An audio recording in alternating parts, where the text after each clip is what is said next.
آج انسان دنیا کی رنگینیوں میں ایسا کھو گیا ہے کہ اسے اپنی قبر یاد ہی نہیں رہی۔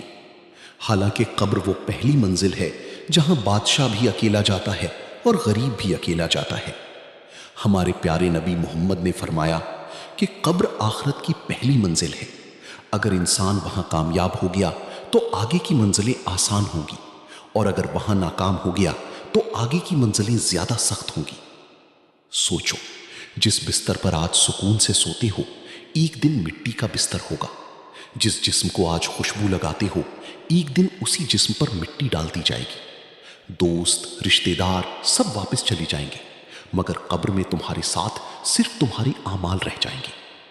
نبی کریم محمد نے فرمایا کہ جب انسان کو قبر میں رکھا جاتا ہے تو دو فرشتے آتے ہیں، منکر اور نکیر۔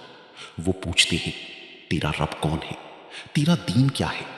اس شخص کے بارے میں کیا کہتا ہے جو تم میں بھیجا گیا؟ اگر انسان دنیا میں اللہ کا فرما بردار تھا تو آسانی سے جواب دے دے گا، لیکن جو دنیا میں گناہوں میں ڈوبا رہا، نماز چھوڑتا رہا، جھوٹ بولتا رہا، لوگوں کا حق کھاتا رہا، اس کی زبان بند ہو جائے گی۔ پھر قبر اس پر تنگ کر دی جائے گی، یہاں تک کہ پسلیاں ایک دوسرے میں داخل ہو جائیں گی۔ سوچو بھائی، اگر آج ایک بند کمرے میں چند منٹ اکیلے رہنے سے ڈر لگتا ہے تو اس اندھیری قبر میں کیا ہوگا، جہاں نہ موبائل ہوگا، نہ دوست، نہ دنیا کی کوئی چیز۔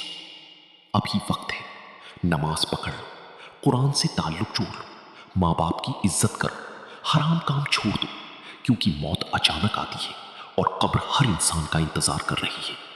اللہ ہم سب کو قبر کی عذاب سے محفوظ فرمائے، آمین۔